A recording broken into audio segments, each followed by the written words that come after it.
Check, please. Hey guys, it's Seth with Everything Money. I'm into Tesla, the Model Y. We're going to go over Tesla today, talk about why we love the company, but not so much the stock price. We'll show you the financials, what they're making, and we'll show you our thoughts on this company moving forward and what you should be paying for Tesla, which, spoiler alert, it's not what it costs today. Let's hit in the studio and figure this out.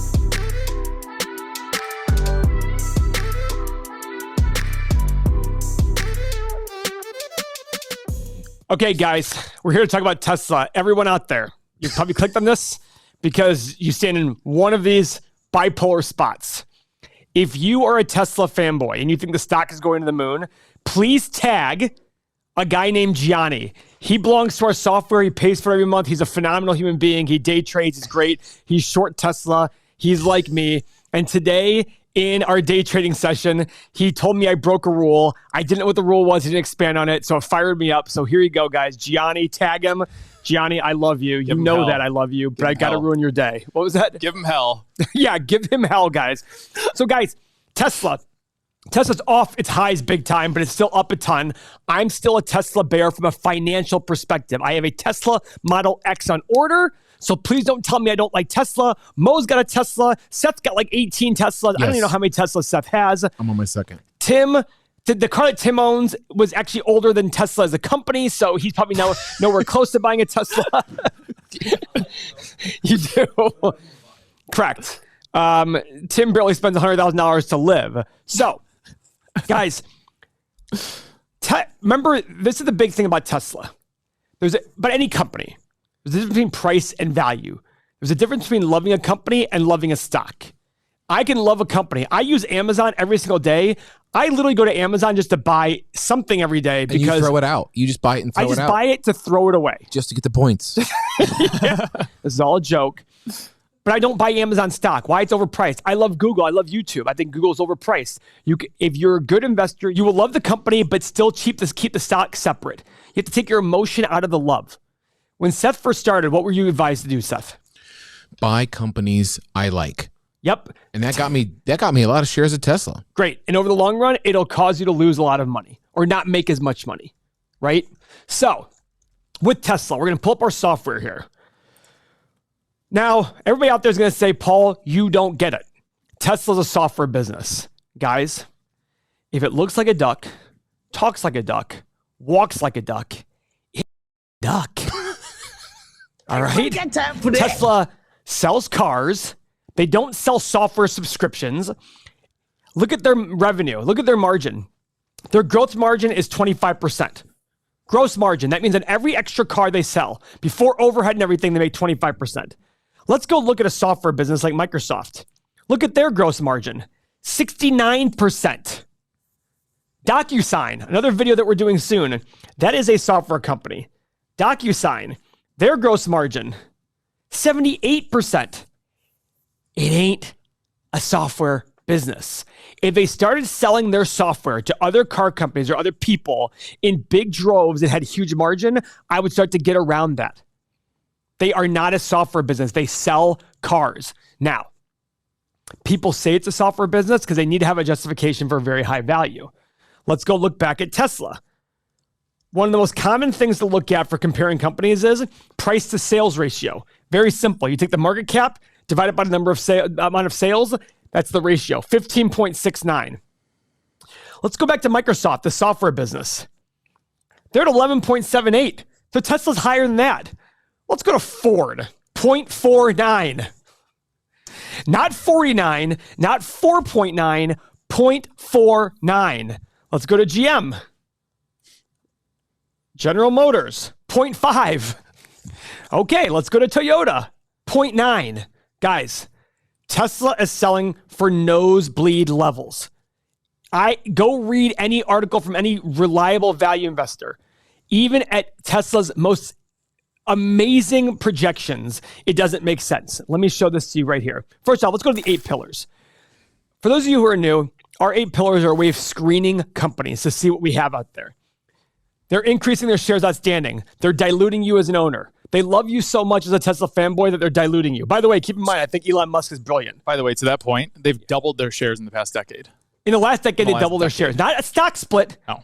That doesn't include stock splits. That's just comparing number of shares outstanding. And when the stock splits, it increases that number from the past as well. They have tons of debt, 20 times their last 5 years free cash flow. Their price to free cash flow last 5 years is 1,500. Their price to earnings over the last 5 years, 1,750. Guys, if the company was $1 billion market cap and had tons of growth potential, I could understand that. The company is an $800 billion company. The market cap's $844 billion, Seth. $844 billion. Well, someone argue they do have tons of room to grow with the amount of cars they could sell. Great. And a basketball player from high school who has a lot of potential, do you give him a $30 million a year contract today? Actually, as I was just saying that loud, I just realized that the number of cars that they sell has nothing to do with their market cap, actually. Like, right? This is just the public opinion of Tesla. The company right now, the Tesla stocks are a voting machine in the short run and a weighing machine in the long run. Let's say the company sells 10 million cars a year. Right now, they're doing 1 million cars a year. 10 million is a lot. In this country, we sell about 14 or 15 million new cars a year. In the world, I think it's like 50 million. Is that the number? I think that's the number. Somebody please look that up because I don't know if that number is accurate or not. If they were to sell 10 million cars a year, make 10 times more money, it's still going to be 150 times free cash flow and 1,700 times PE. Is that still reasonable? Their last year's PE was 153. So even going off 1 year PE, it'd still be a 15 PE for the biggest company in the world, the biggest car company in the world by far. 17 million in the United States and 74 worldwide. Okay. So it's even getting bigger. It is getting bigger, and it will continue to get bigger. But Tesla to be 10 million cars a year would have to be one out of every 7 cars sold in the world. And guess what? That means their revenue is not going to go up 10 times. Because you know why? To get that big, their average car price has to decrease because you can't sell $100,000 cars to everybody. You just can't. You just can't sell 10 million $100,000 cars per year. It's just not going to be possible at this stage in the game. So the other thing is, guys, if you don't agree with me, that's fine. I get that. One of the great things we have in our community is this community. We have over 6,000 people, guys, in this community, and not everybody agrees with me on Tesla. There are people out there who still defend Tesla. More power to them. It allows you to get a conversation going. This whole software, everything here we made because the people wanted it, we delivered it. All this software comes here. Everything that you see on this page is available, including exclusive content. And guys, the best part is all on your phone. All available on your phone. You can do it in mobile, but the community is the best aspect here. This is all available for $1 per day, guys. That's it. If you can save out on the Tesla losses or find 1 or 2% extra gains a year, it's going to lead to hundreds of thousands, if not millions of extra dollars. No brainer, $1 per day. That is it. 2 ways to sign up, everythingmoney.com, Patreon for our international users. Sign up now, $1 per day. Whatever price you sign up for today, you're locked into that price forever, into that group, because we raise the price every single month, but you're locked into the month that you signed up. So this is our software. I'm going to go to the stock analyzer tool. And the reason being, guys, is this has become one of the most popular parts of our software. Why? Because it tells you every investment, the present value of all future cash flow. And we don't know the future. So we have to make assumptions on the future. And the stock analyzer tool factors in those assumptions. Now, one of the most common criticisms I get is, Paul, you don't get growth. I don't? What's the first effing line of our stock analyzer tool? It's growth. What is the revenue growth rate? Growth is one of the most important aspects of a company. One of the most important. I recognize that. You can say till you're blue in the face, I don't. But when the first line of my stock analyzer tool is revenue growth, I realize how important growth is. Now, the difference between the difference between me and all these Tesla bulls out there and every other hype stock bull in the world is I just sit there and say, there's a maximum I'm willing to pay for growth. So, or you're going to or they're going to argue that the growth they have now is still possible. Okay. There are some wise investors out there saying that Tesla, anything under $1,000 is a phenomenal buy for Tesla. If you're not buying it. And all those ones who did that, a lot of them sold recently. Ooh, that's awkward. Go look at all those YouTube stars. Uh-oh. Chicken Egg, what's his name? Yeah, Chicken Guy. Chicken Guy in Europe, he sold it. His comment was, well, nobody saw the Ukraine thing. Of course. That's what Singapore. causes every crash. It's something we didn't see. That's what makes it a crash. But also, if you're saying $3,000 a share, then who cares about Ukraine? Who cares about Ukraine? Alibaba's down 50% since I bought it. And guess what? I bought more shares. Yeah, this is tough to get into, Paul, because I think in the same sentence, this guy from Singapore, in the same sentence, Mo, he says, stock to 4,000 easy, but I'm selling. And if that wasn't the definition of hypocrisy, I don't quite understand. It is the definition of hypocrisy. And when you don't have a process, you are going to look very hypocritical. The only time I change my view is when the facts have changed. They might say, well, the facts did change. Ukraine. No, it didn't. Nothing changed. Nothing changed. Tesla's still selling more cars. Tesla will sell more cars this year than last year, even with Ukraine and Russia's war. That's it.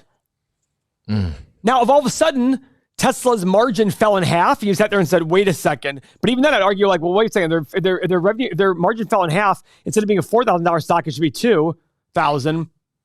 Guess what? It's still a good buy from here if you really believe what you believe. But unfortunately, it's kind of like lies. Eventually, the truth comes out and your lies come out with it. When you don't have a process, these small things will cause these problems to happen for you. So let's look at Tesla. Here are the analyst expectations. I'm not going to look at the last year, 2030, because it's based on one analyst. They have revenue quadrupling basically from here till 2030. Quadrupling. Okay? That takes their price to sales today from 15 down to 3.75. Remember, Ford and GM are at 0.5. I look at it as still 7.5 times more expensive than those guys. Okay, let's go look at their earnings per share, their EPS estimates. Their EPS estimates for the next, up to 2030, $35 a share. 61 is their highest right now. At $35 a share, as an average, 10 years from now, it makes the stock currently selling for over 20 times, like 24 times 2030's earnings per share. 24, and that assumes that Tesla probably doesn't increase their number of shares outstanding.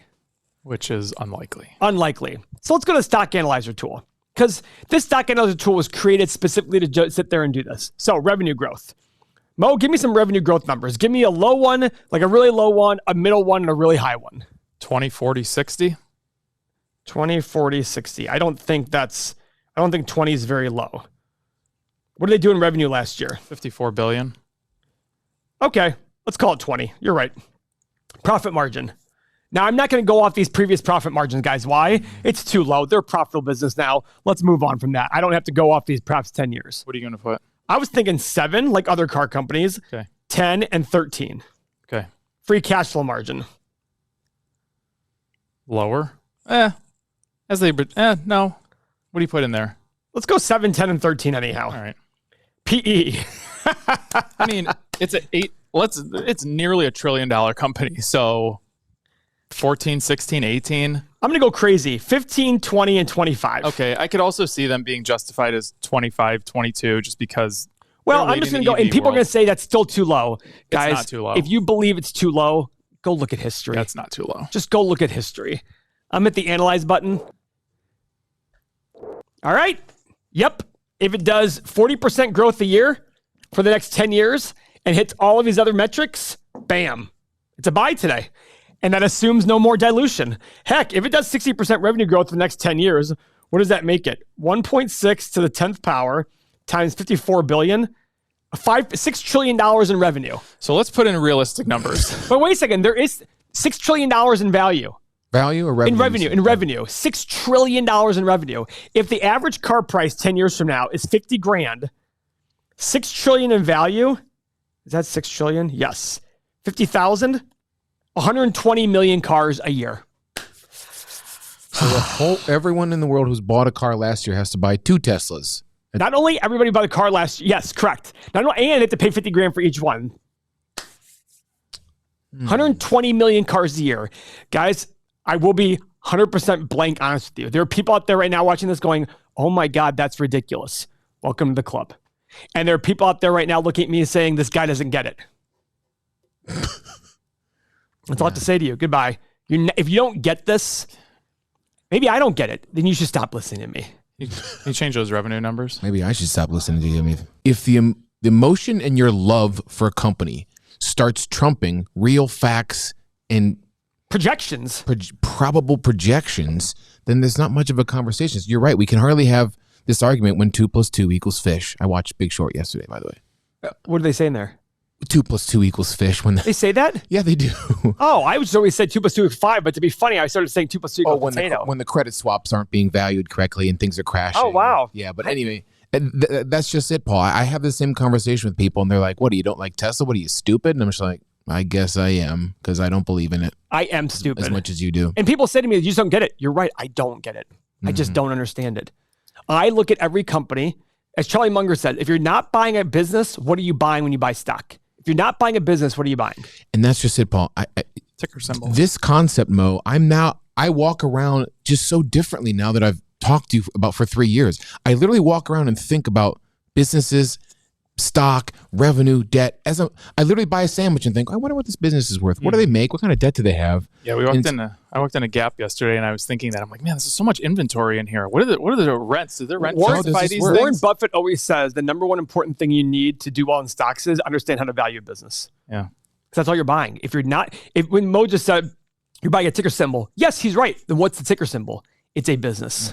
And over long periods of time, after the emotion goes away, things like that, you'll be left with a cash flowing business. And at some point, you got to pay a multiple of that cash flow. The best way to think about it is think of every business in the world that you can buy on the stock market as a private company. And as if you were coming to me and saying, hey, can I buy a part of your business? Yep. That's exactly what you're doing. It's just everybody has a chance at opportunity to buy it. Yep. And they just look at it as now this ticker symbol going up and down. Can you put in 8, 12, and 16 in the revenue numbers? Oh, boy. Oh, boy. Oh, you mean like what if there's a war we didn't count on? And I'm going to go PE of 14, 16, 14, 17, and 20. I mean, I think this is realistic. Profit margin? Decade. I don't think that profit margin is real. I think 6, 8, and 10 is probably more realistic. I think the revenue is realistic. Yeah, Paul, and that was it. When someone there you go, $100. Yeah. When someone says this is a $1 zillion stock all day, and who would have predicted a war? I thought to myself, well, we sort of predicted something would happen. So what I've always said in all these past videos that Seth brings up, I always said, we don't know what it'll be, but something will cause the explosion. A guy named John Hussman says, guys, the room is filled with gasoline and there's a fire there. We don't know which spark will blow up the fire, but there'll be a spark that blows up the fire. As I say about relationships, when you get divorced, it's not because you left the milk out. That was the final trigger, but there was all this buildup, and overvaluation is that buildup. And then suddenly people care with a vengeance about value. And when they do, things plummet. Look at the NASDAQ this year from January 5th to now. It is down 20%. I just got an email. Yeah, we'll talk about that soon. But guys, the great news is about this thing, $100 a share is in the middle, my middle range. So at least it's $100 a share now. And guess what? Because of our software, I can add this now to my watch list. When it goes below 100, notify me. But guess what? I'm quite sure I'll probably still be paying attention. I mean, that was it too. It's just I burst into laughter when someone says, well, who would have thought we had a war? Now I'm selling, not all my Tesla, selling some Tesla stock. And I thought it's an excuse. All it is an excuse. Because we've been saying since we've been blue in the face, it will be something. I don't know what it'll be. I used to say it could be Korea launching a missile. Well, it ended up being Russia launching some troops. And guess what? It could be something completely different that we don't even see right now. It could be something completely different than that we don't even see. That's probably what it'll be. So when Tesla's promising a 50% revenue growth year to year, and guess what's going to happen? When the trigger does happen, we're going to look in hindsight and see that Tesla kept going up and up and up. When people tell me COVID caused the crash 2 years ago, I go, that's weird, because the market bottomed when we had 5,000 cases in the US. Now we have 50 million, and the market's over 2.5 times, and the market's double since it bottomed. So we had 5,000 cases, the S&P hit 2190. Now we have 100 million cases, whatever the number ends up being, and the S&P is 4,400. So it was COVID. That makes no sense. 5,000 cases, 100 million cases. Okay, that makes no sense to me. Mo, what were you going to say? Going back to the stock analyzer and saying that we put a price of it about $100. That makes sense to me. When I look at NIO, for example, when we're looking at that, or Palantir, that is big speculation that we're making. This is more concrete. They're delivering 1 million cars a year. They have an established business cars right now. This is a kind of company where I say, okay, that $100, because when Paul said the other day, NIO may be in this price range, I'm like, I don't see it. I don't see it at all, because it's wild speculation. This is not so much speculation anymore. Pretty cool. Tesla's getting there. Mo, were people trading this in the Bid Nation? So people love to trade this. They love to day trade this, but This is kind of a follow my rules thing, and you will understand, and I'm kind of pitching myself here. When this crazy thing happened with Hertz, and there was this wild flagpole pattern, I remember on the morning show saying, guys, this is insane. This thing's going to come crashing down. It's going to come back to $800, and it's back to $800 because these flagpoles always fall apart. And you see how quickly it happened. It's going to fall down to the support level below 700. And then it's just going to keep working its way down. I completely see this thing coming back to COVID levels because there's not a lot of support. What was COVID levels? 500 something? Well, after the split, no, it was 75 bucks, $100, somewhere in there. Once it breaks these levels, which it's going to, that's when we're going to be buyers. Guys, when markets are overpriced, the most overhyped and overpriced companies fall the fastest, right? And so I would sit there. What was Tesla on January 5th? I don't think it was that high. January 5th of this year? Yeah. I don't think it was that high. January 5th opened at $1,146. Oh, wow. Yeah. So it's down 30% since then, 25%, whatever the number is. So the high was November 4th, and it was an intraday high of 1243. So guys, look at that. The S&P is down like 12 or 13%, not even 10% right now, and Tesla's down like 25%. Yep. That's my point. Go look at every other hype stock, Square, PayPal, Peloton, Palantir, all these ones.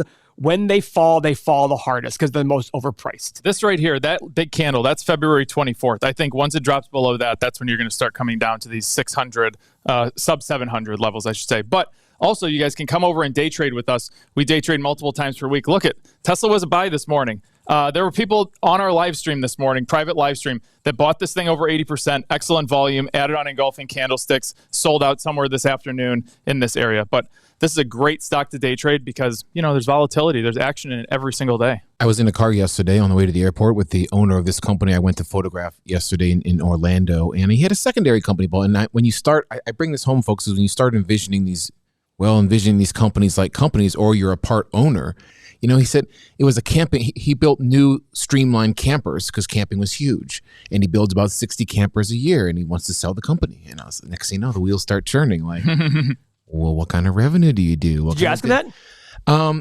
What's funny is once COVID, so it was really big in COVID, and then once COVID starts to go away, he's not selling as many campers. Luxury item, yeah. Yeah, luxury item. But what's his average sale price? $35,000 a camper. So he does $2 million a year in revenue. Yeah. So what do you think the business would have been worth? Well, what's his right? What's his what did he make per? I mean, listen, if he's looking to sell the business, let's have a conversation with him.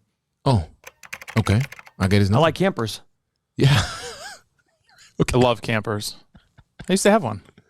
You did? Yeah. Yeah, he did. That's our take on Tesla. Paul has to pee. We will certainly update you. Paul's got the jitters. He's got to go to the bathroom. It's like a child. He's hopping around. Fondle the thumbs up. See you next video. Oh, God, Tesla.